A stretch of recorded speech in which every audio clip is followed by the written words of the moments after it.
Hey, Jonuska, welcome back to the Rocky Mountain Writer podcast.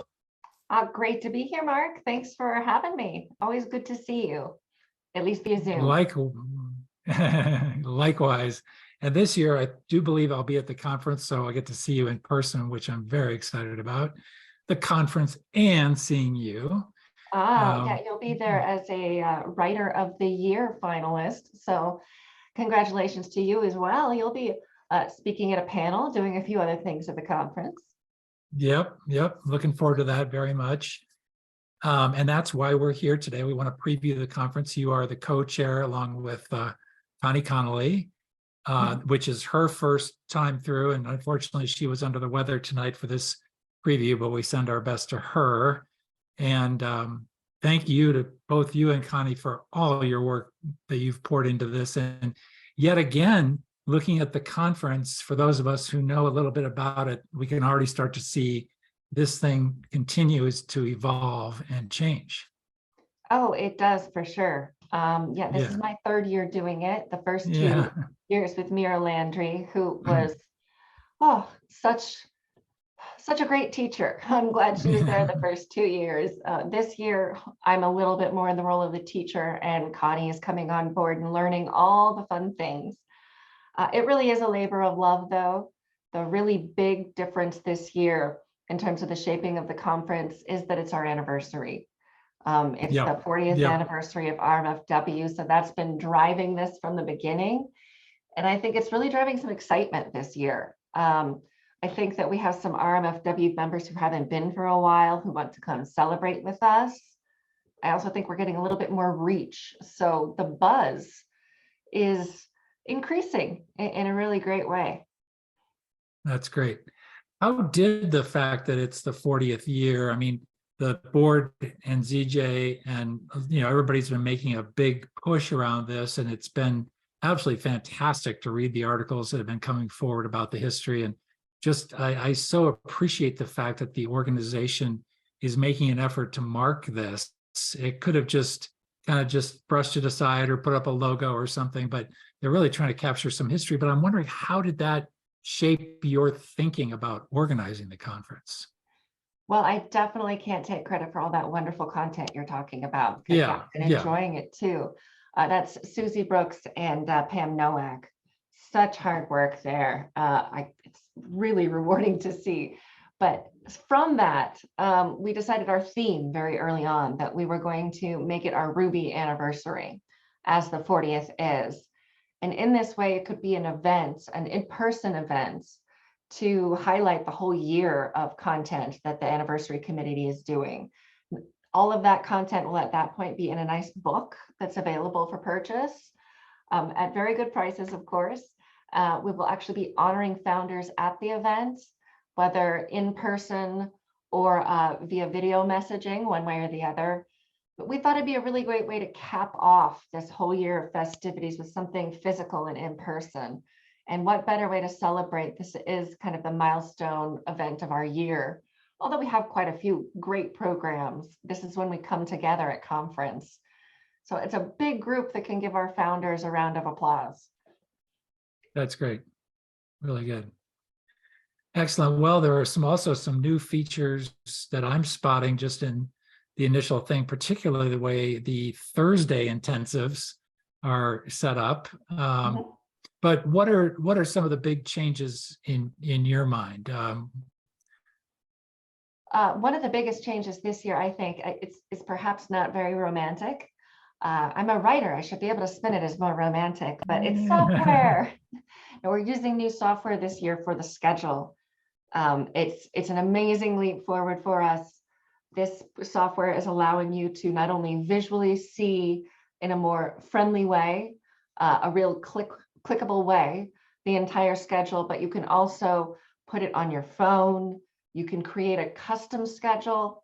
You can also sort them by beginner, advanced, intermediate. You can sort them by craft versus marketing versus publishing. It's very sortable, very easy to read. And I think it's going to really make our conference experience a lot more interesting and a lot better. There's a floor plan on there. This will be our second year at this hotel, so people will be a bit more familiar with the floor plan, but it'll be there on there nonetheless. And we got some great formatting. It's even color coded now. Yeah. So Well, you right before we started the yes. podcast, you sent me the link to the web version. This is not the app. I take it this is the web version, but it is very color coded Mhm. and very, very clean, very easy to spot. Now, or do the colors mean? I take it the colors mean different things. Yeah, they're grouped by room. So each room has a different color. There are quite a few rooms, of course. We have, I think, 7 to 9 venues, depending on what time of day. And in this way, you'll be able to not only click on that for more information about the session, you can also click on that speaker to see what else they're presenting on and when. You can see when our VIPs, all of our agents and our acquiring agents and our keynote speakers, they're giving workshops, and you can select, hey, who are the special guests and when are they presenting? So I think this is going to be an experience that, along with the professionalization that I am going to credit Mira Landry for in the last 2 years, really polishing up our game. I feel like we're becoming a really high class conference in this region that is going to attract a lot of attention, as we should on our 40th year. Yeah. So and the color coding, yeah, Connie and I had a lot of fun with that. I like a good rainbow just for fun. Yeah. What will the app be called? Do we know that yet? Yeah, it's called Sketch, spelled like schedule. And it's already up on the conference website. If you go to the RMFW/conference, you'll find that. It says Sketch right on there. You can click it to download it if you want. If not, you can look at it online or on your phone, like Mark was showing on the screen. Really easy to use. We also have, for those people who register, you can choose to have a paper program. Some folks just don't like reading off the screen. So this year you'll have an option of the high tech that works really, really well, or the pretty paper program as well that you can use. Great, great. So, and that'll be, if there's any changes, I assume you have the ability, obviously, to update it. So it's sort of a live document, living document. Yeah, it is updated regularly.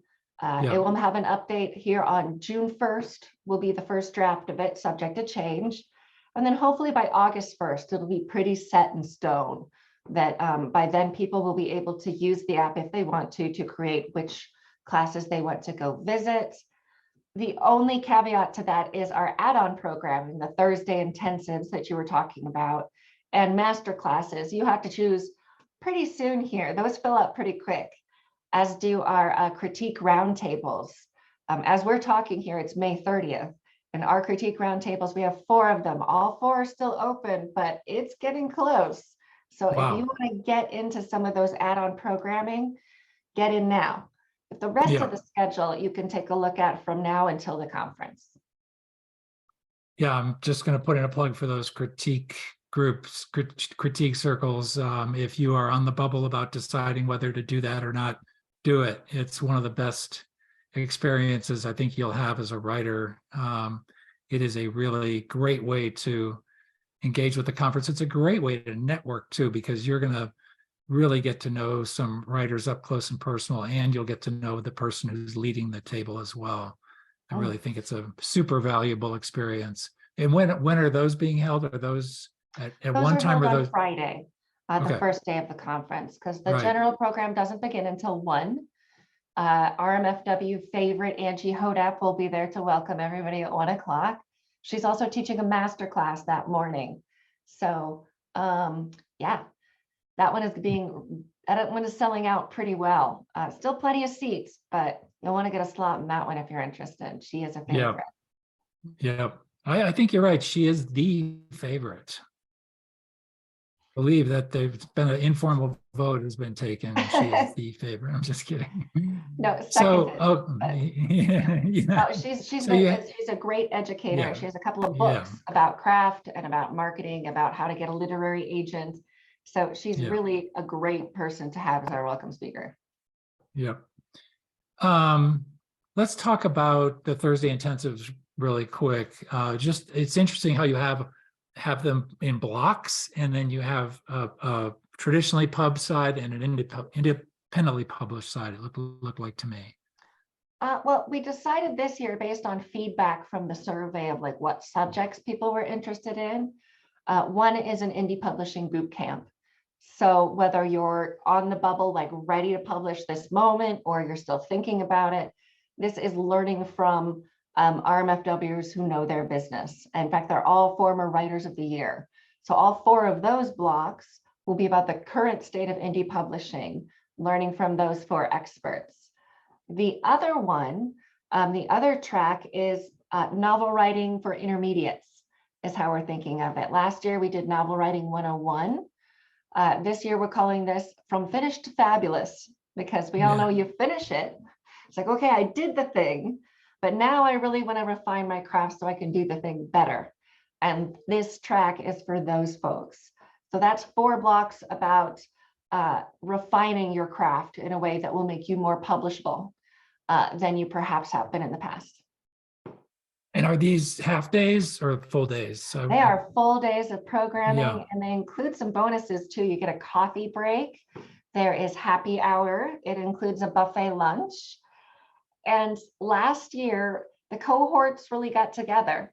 We only offered 1 last year, but of all the people who did the Thursday class together, some of them ended up sitting together at meals, really knowing one another throughout the rest of the weekend. We really were looking to promote that this year. Danny Coleman, who came on as chair of programming of curriculum, not only wanted to create a cohort through those 2 groups, but we have a new Craft 101 track on Friday as well. Kevin Wolf, another favorite, is leading our newcomers meeting. And then in that same room for the 4 classes afterwards are kind of your 101 craft boot camp for newcomers.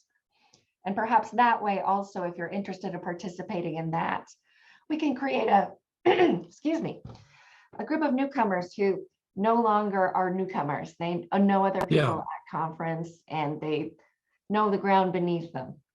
Yeah. And would that be done on Friday, that the welcoming and all that? That is on Friday afternoon. Yeah. Yeah. So yeah, we put those events on Friday just so you get a chance to then interact with those people through the weekend. Also because Saturday is a big pitch day.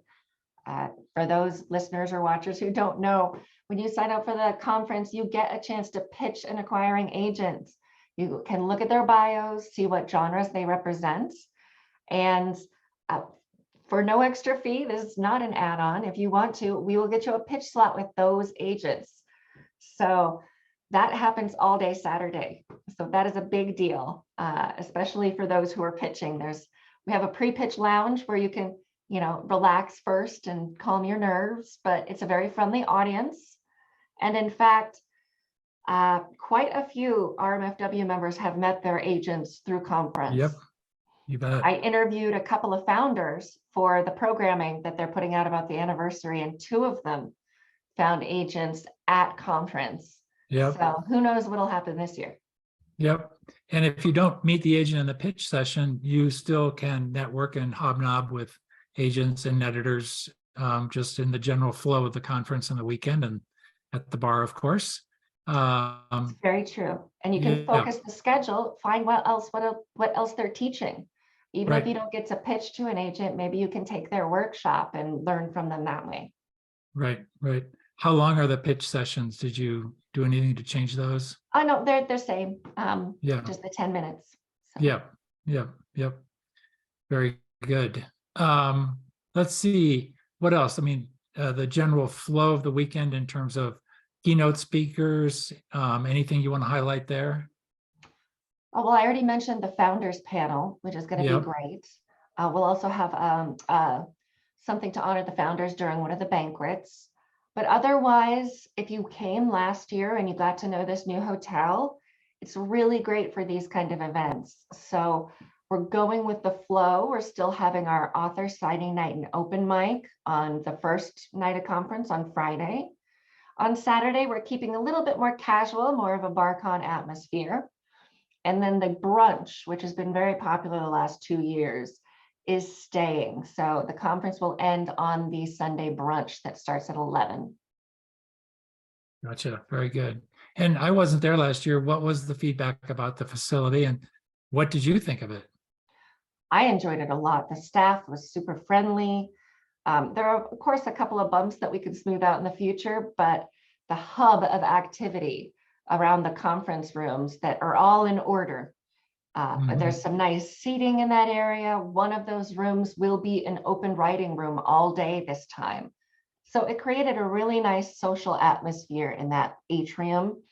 And that atrium is also where we have coffee in the morning. So I really enjoyed the facility very much. Yeah.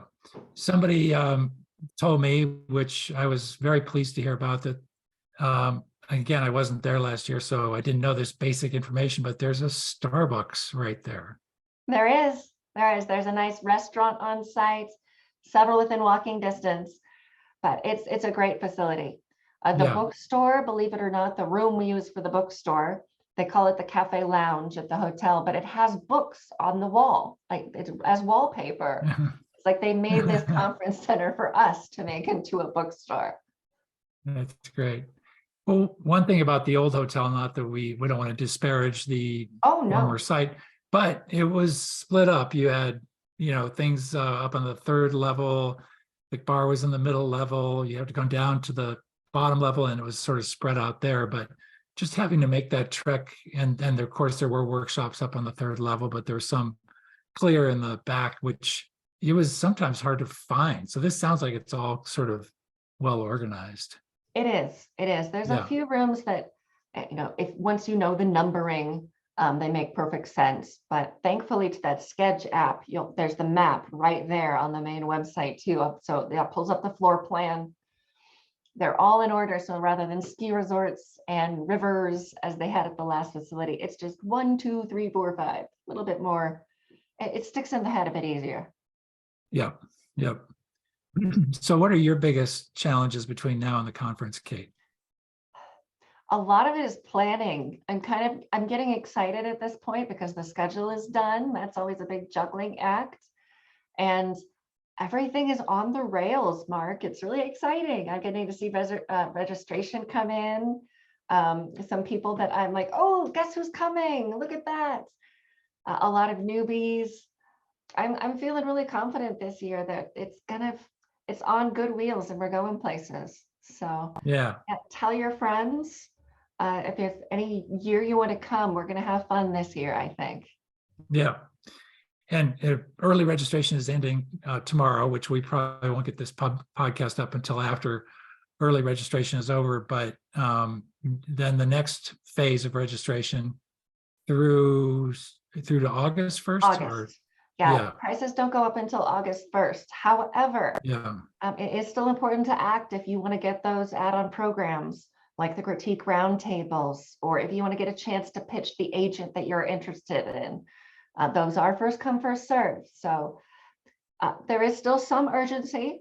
Prices don't go up until August 1st, but especially if you want to make your conference custom and tailored to what you want it to be, definitely look now, register sooner rather than later. Do you have a maximum capacity? We are hoping for 250 folks, but we could definitely take more. I mean, hey, send me more. That's a good problem to have.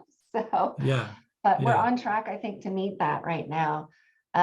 It wouldn't be record setting for RMFW, but if we could go to 300, well, it would be quite an anniversary celebration for me. Yeah. The post-pandemic thing probably is still coming back a little bit. Exactly. Yep. Very good. Well, does it feel any smoother given that this is your third year? A little